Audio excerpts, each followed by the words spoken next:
आज MS word के अंदर सबसे पहले एमएस वर्ड खोलना है। विंडो आर रन में जाकर हम लोगों ने विंडो वर्ड टाइप किया।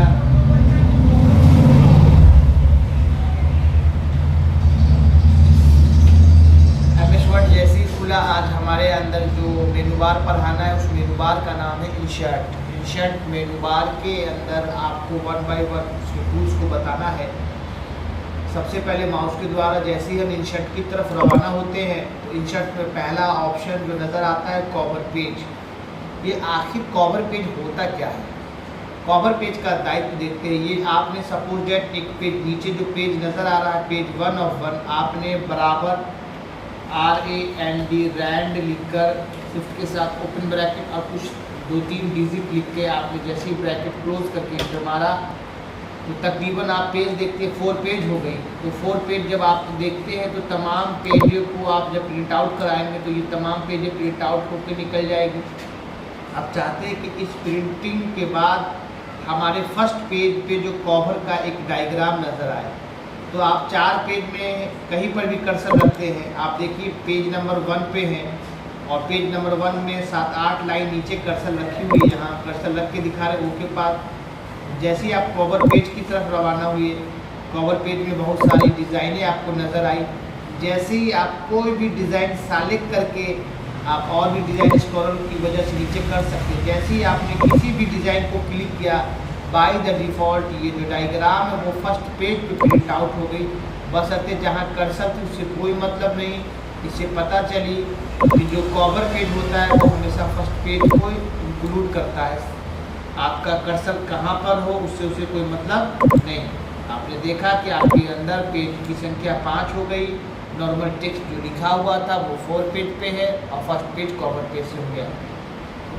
दूसरा नाम है ब्लैंक पेज। ब्लैंक पेज होता क्या है कि अगर आपने suppose that Ctrl+A all select और डिलीट करने की वजह से हमने तमाम पेजों को इंक्लूड से हटा दिए, हमारे पास पेज 1 ऑफ 1 नज़र आ रहा है। हमने बराबर और RAND रैंड का सहारा लेकर हमने पेज पे कुछ टेक्स्ट इंसर्ट कर दिया। जैसे ही किसी पेज पे हमने टेक्स्ट इंसर्ट कर दिया, अचानक हमें ख्याल आया कि जो इतना टेक्स्ट हमने लिखा है और हमारे पेज पे ऊपर एक सादा पेज चाहिए, ब्लैंक पेज में कुछ और टेक्स्ट को लिखा जा सके और कुछ पेज को मैटर किया जाए। तो हमने कर्सर पुट किया सबसे फर्स्ट लाइन पे, ऑन जहाँ से स्टार्ट हुआ वो के पास हमने कर्सर रखा और जैसे ही हमने ब्लैंक पेज पे क्लिक किया तो फर्स्ट पेज आप देखिए कि आपका ब्लैंक हो गया। फर्स्ट पेज ब्लैंक हो गई और सेकंड पेज आपका नॉर्मल सेकंड पेज टेक्स्ट वाला आ गया। अगर आप चाहते हैं कि थर्ड पेज आपका ब्लैंक वाला बने तो कुछ नहीं करेंगे, कर्सर नीचे रखेंगे और ब्लैंक पे जाके क्लिक करेंगे, आपका पेज सेकंड वाला नीचे खाली आ गया। इससे ये पता चली कि ब्लैंक पेज का दायित्व भी आपको समझ आ गया, कवर पेज भी समझ आ गया। नीचे लिखा हुआ पेज ब्रेक, ब्रेक का हिंदी होता है तोड़ना। आप Ctrl+A ऑल सेलेक्ट डिलीट से हटा दीजिएगा। फिर पेज 1 ऑफ 1 नज़र आ रही है, बराबर RAND रैंड शिफ्ट के साथ ओपन शिफ्ट के साथ क्लोज। आपके स्क्रीन पे जब पेज नज़र आ रही है उस पेज पे जो टेक्स्ट है वो पहले ही पेज में है। हम चाहते हैं कि क्विक स्टाइल गैलरी से हमारा पुट जहाँ पे रखना है कर्सर वहाँ पे हमने कर्सर रखा। हम चाहते हैं कि इस लाइन से लेकर द तक फर्स्ट पेज पे रह जाए, क्विक स्टाइल गैलरी से सेकंड पेज पे आ जाए। जहाँ से बंटवारा चाहते हैं कर्सर पुट वहाँ करेंगे। उसका पेज ब्रेक पर जाके जैसे ही क्लिक करते हैं आधा टेक्स्ट नीचे आ जाता है और आधा टेक्स्ट आपको फर्स्ट स्क्रीन पे ही रहने लगता है। लेकिन अगर आप चाहते हैं कि दोनों पेज आपस में मर्ज हो जाए, सब टेक्स्ट आपस में जुड़ जाए, तो जैसे ही वो सेकंड पेज पे जो आपका टेक्स्ट गया है, आप कर्सर सबसे फर्स्ट लाइन पे रख के कीबोर्ड में बैक स्पेस या बैक बार कहते हैं, बैक बार को 2 बार प्रेस करिए, एक बार जितनी बार में आपका पेज फर्स्ट पेज से इंसर्ट हो जाए। आपने देखा पहले पेज पे हमारा टेक्स्ट सब आ गया, हमारे पहले पेज पे टेक्स्ट है, सेकंड पेज गायब हो गया। अगर हम बंटवारा चाहिए तो जहाँ से बंटवारा चाहिए कर्सर वहाँ रखना होगा और पेज ब्रेक पे क्लिक करना होगा। जैसे ही पेज क्लिक किया सेकंड पेज पे होगा खुद आपकी टेक्स्ट आ गई यानी बंटवारा हो गई। फिर अगर आपको फर्स्ट पेज पेस्ट करना है तो कीबोर्ड से बैक स्पेस दबाकर आप फर्स्ट पेज में ला सकते। पेज तक बात समझ आ गई। दूसरा स्टेप इंसर्ट के अंदर टेबल है। अगर आप चाहते हैं कि आप टेक्स्ट के अंदर कुछ टेबल को इंसर्ट कर दें, रॉ एंड कॉलम, टेबल के अंदर 2 डिज़ाइन रहती है, एक रॉ दूसरा कॉलम। तो आपको जहाँ पर टेबल लेना हो तो आप कर्सर रखेंगे और टेबल के अंदर जैसे ही जाएंगे तो टेबल के अंदर बाय द डिफ़ॉल्ट ये रॉ और कॉलम का टेबल का बाय द डिफ़ॉल्ट ग्राफ बना हुआ है। आप जिस पे भी जाके क्लिक करेंगे वो आप ले सकते हैं। ये हो गए बाय द डिफ़ॉल्ट वाली टेबल की ग्राफ। हमने कर्सर नीचे रखा, ये बाय द डिफ़ॉल्ट को समझाने के बाद जैसे टेबल में गए नीचे लिखा इंसर्ट टेबल। इंसर्ट का मतलब होता है कि मेरे द्वारा रॉ और कॉलम को चूज़ करना। अगर मुझे 5 रॉ और 5 कॉलम चाहिए तो इंसर्ट टेबल में जाना होगा और नंबर ऑफ कॉलम 5। आप ऐसे क्लिक करेंगे तो संख्या बढ़ती है, डाउन पे क्लिक करेंगे संख्या घटती है। अगर आप फिर नंबर ऑफ रॉ चाहते हैं, नंबर ऑफ 5 1 बाई 1 ऊपर बढ़ती है, नीचे 1 बाई 1 घटती है और नीचे ओके पर जैसे क्लिक करेंगे तो आपके सामने 5 रॉ और 5 कॉलम बाय द डिफ़ॉल्ट आया। इसको हम लोग कहते हैं इंसर्ट टेबल की वजह से। फिर इंसर्ट में जैसे ही गए तो यहाँ लिखा हुआ ड्रॉ टेबल। ड्रॉ का मतलब खुद के द्वारा बनाया गया डिज़ाइन। अगर आप ड्रॉ टेबल पे जाते हैं, ड्रॉ की वजह से जैसे ही आप ड्रॉ टेबल पे क्लिक करके ऐसे डायग्राम खींचते हैं तो आप देखिए कि ये हो गई आपके द्वारा डिज़ाइन की गई ग्राफ। जब आपके द्वारा डिज़ाइन की जाती है ग्राफ तो आपने ये ध्यान दिया कि ये हमारे द्वारा है और हम इसमें मन चाह डिज़ाइन के लिए लकीर खींच सकते हैं। रॉ और कॉलम का निर्माण हम खुद कर सकते हैं, यानी ये खुद के द्वारा हुआ, इसीलिए इसे ऑटोमेटिक हम लोगों ने ड्रॉ टेबल का। आपने ऊपर बाय द डिफ़ॉल्ट वाले रॉ और कॉलम देखा, यहाँ इंसर्ट रॉ और कॉलम देखा, यहाँ ड्रॉ टेबल हमारे द्वारा देखा गया। अब इसके अंदर जैसे ही आप कहीं पे क्लिक करेंगे तो टेबल्स के साथ दो टूल्स खुलती है। एक का नाम डिज़ाइन है, दूसरे का नाम लेआउट है। आपको इस चीज़ के बारे में बताया जाएगा, लेकिन सिस्टम के साथ हम 1 बाई 1 आपको पहले ये एजुकेशन बता देते हैं कि अगर आप ये भी लेते हैं तो उसके साथ जो टेबल टूल्स खुलती है, इंसर्ट टेबल्स के साथ भी टेबल टूल्स खुलती है, ड्रॉ टेबल के साथ भी इंसर्ट टूल्स खुलती है। यानी तमाम फीचर्स के साथ ये टेबल टूल्स खुलेंगी जिसके अंदर डिज़ाइन और लेआउट आएगा। हम आपको इस सिस्टम से बताने के बाद ये पूरे टूल्स को बताएंगे। यहाँ लिखा हुआ कन्वर्ट टेक्स्ट टू टेबल।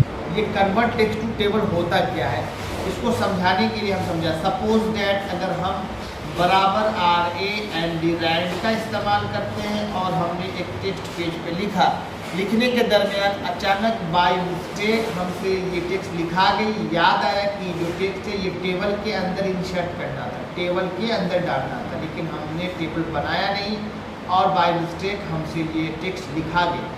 तो बाद में हम चाहते हैं कि ये टेक्स्ट खुद ब खुद टेबल में इंसर्ट हो जाए। इस टेक्स्ट को मिटाने की कोई ज़रूरत नहीं है। सबसे पहले कंट्रोल A ऑल साइलेंट की वजह से इस टेक्स्ट को साइलेंट कर लीजिए। इंसर्ट के अंदर जाकर टेबल में जाकर हम कन्वर्ट टेक्स्ट टू टेबल पे जैसे ही क्लिक करते हैं तो हमारे सामने एक ग्राफ खुलती है। Number of column 1, number of column में 2 रखा, नंबर ऑफ रॉ 2 रखा। हमने जैसे ही ओके क्लिक कर दिए तो हमारे सामने खुद ब खुद ये इंसर्ट हो गए। इंसर्ट के अंदर हम लोगों ने टेबल के बारे में बात को चर्चा में जानी। अब हम टेबल के बाद इसके अंदर और फीचर्स को देखना चाहते हैं। एक्सेल स्प्रेडशीट यानी MS वर्ड में आप हैं अभी और MS वर्ड से आप डायरेक्ट चाहते हैं कि एक्सेल में जाकर हमारे MS वर्ड पेज पे रॉ और कॉलम यानी आ जाए। तो एक्सेल स्प्रेडशीट पे जैसे ही क्लिक करेंगे हम बाय मिस्टेक हम एक्सेल की तरफ रवाना हो जाते हैं। एक्सेल पे आप जो टेक्स्ट इंसर्ट करना चाहते हैं, आप इंसर्ट करते ही आप जैसे ही पेज पे क्लोज करेंगे बाय द डिफ़ॉल्ट वो टेक्स्ट वो सेल आपके एक्सेल पेज पे आ जाएगा, यानी MS वर्ड पे आ जाएगा। ये हमारे लैब में एरर है जिसकी वजह से यहाँ ग्राफ नज़र नहीं आए, कोई डाउट की बात नहीं है। नॉर्मली फिर से समझाना है, टेबल में जाना है, एक्सेल स्प्रेडशीट पे क्लिक करना है। आप जैसे ही क्लिक करेंगे एक्सेल का पेज ओपन हो जाएगा। आप जो टेक्स्ट लिखेंगे, जो भी यानी फार्मूलाज लगाएंगे, जहाँ पे भी मैटर लिख के आप नॉर्मल एक्सेल के पेज को क्लोज करते ही वो टेक्स्ट आपको ऑटोमेटिक MS वर्ड के पेज पे इंसर्ट हो जाएगा। ये सपोज समझिए कि ये इंसर्ट हो गया, कोई मिसिंग है, ये इससे कोई घबराने की बात नहीं। यहाँ क्विक टेबल्स नज़र आ रही। क्विक का मतलब होता है आपको बनी बनाई फॉर्मेट मिलेगी, बनी बनाई डिज़ाइनिंग मिलेगी। आप जो लेना चाहते हैं आप वहाँ क्लिक करेंगे, वो बनी बनाई डिज़ाइन फॉर्मेट आ गई, आप उसको चेंज कर सकते हैं। अभी ये महीना चल रहा है अक्टूबर का, तो हम लोगों ने अक्टूबर के लिए OCT अक्टूबर कर दिया। अगर आपको लग रहा है कि ये डायग्राम जो मंडे से संडे तक है आप इसको मेंशन चेंज करना चाहते हैं तो आप मेंशन चेंज कर सकते हैं, बाय कर सकते हैं, नो कर सकते हैं। इसे आप अलग अंदाज में कर सकते हैं, यस नो हमारे सर्कल नहीं आए, हमारे सर्कल भी नहीं आए। इस तरह से आप अपने मुताबिक इंसर्ट करा सकते हैं। और जो टेबल आपके सामने जो ये शेप नज़र आ रही है, तो आप इसको छोटा बड़ा कर सकते हैं। इस कोने पे आप जो देख रहे हैं, ये कोना जो नज़र आ रही है, ये कोना इससे छोटा होती है, इससे बड़ा होती है। और इसके अंदर जो ये जहाँ लकीर लाइन नज़र आ रही है, लाइन पे ये बीच में तीर बनता है, ये शेप को छोटा और आपको लाइन को बड़ा करने का काम करता है बीच में, लाइन के बीच में। और ये मूव टूल्स की काम करती है, जिधर उठाना चाहे मूव करने के लिए ये काम करता है। इसे आपको टेबल्स के अंदर ये इल्म आई, ये विद्या पता चली कि टेबल्स के अंदर आपको 1 बाई 1 ग्राफ बताया गया कि टेबल कैसे काम कर रहा है। टेबल के अंदर जो आने वाला टूल्स है, इसके बारे में फिर आपको बताया जाएगा। जैसे ही क्लिक करते हैं, हमारे सामने वही दो फॉर्मेट खुलती है, डिज़ाइन और दूसरा लेआउट खुलती है। हमें यहाँ से डाउट ख़त्म हो गई। अगर हम चाहते हैं कि ये बीच में जो लाइन है, ये लाइन टूट के एक हो जाए, तो इसके लिए हमें टेबल टूल्स का 2 सहारा लेना होगा, एक डिज़ाइन और दूसरा लेआउट। तो पहला नंबर डिज़ाइन है। डिज़ाइन में आपने देखा रेज़र लिखा हुआ है, रेज़र पे जैसे ही क्लिक किया, ये लाइन टूट गई और लाइन टूट के मर्ज होकर एक हो गई। यानी हमने टेबल के अंदर 2 टूल्स नज़र आते, डिज़ाइन और लेआउट। डिज़ाइन की तरफ रवाना है। डिज़ाइन पे जैसे ही क्लिक किया, रेज़र आई, रेज़र का काम होता मिटाना, ड्रो का काम होता फिर से लाइन लाना। ड्रो पे जैसे ही हम लोगों ने क्लिक किया, फिर डिज़ाइन ड्रो ने एक लाइन को खींच ली। अगर हम चाहते हैं कि ये जो डिज़ाइन ड्रो के द्वारा जो लाइन आ रही है, ये लाइन का कलर लाल हो और इसकी शेप लाइन मोटा हो, पेन कलर्स नज़र आ रही है, पेन कलर्स में हमने लाल लिया। यहाँ विड्थ है, विड्थ की मतलब मोटाई हो गई, हमने मोटाई ले ली। हमने जैसे इस पर क्लिक कर दी, हमारा जो काला नज़र आ रहा है, अब वो शेप लाइन मोटा नज़र आने लगेगा।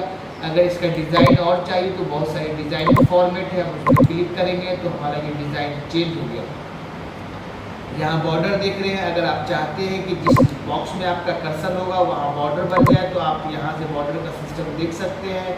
बॉर्डर हटाना, बॉर्डर लाना, हमने ऑल बॉर्डर पे क्लिक कर दी तो हमारे चारों तरफ से जो डिज़ाइन का बॉर्डर आप देख रहे हैं, अलग अलग अंदाज से बॉर्डर हो गई। शेडिंग का मतलब होता है कलर को फील करना। शेडिंग पे गए, हमने कलर को पिक किया, जहाँ कर्सर थी वो कर्सर से हमारा ब्लैक रेड कलर हो गई। येलो कलर ले लिया तो पीला हो गई।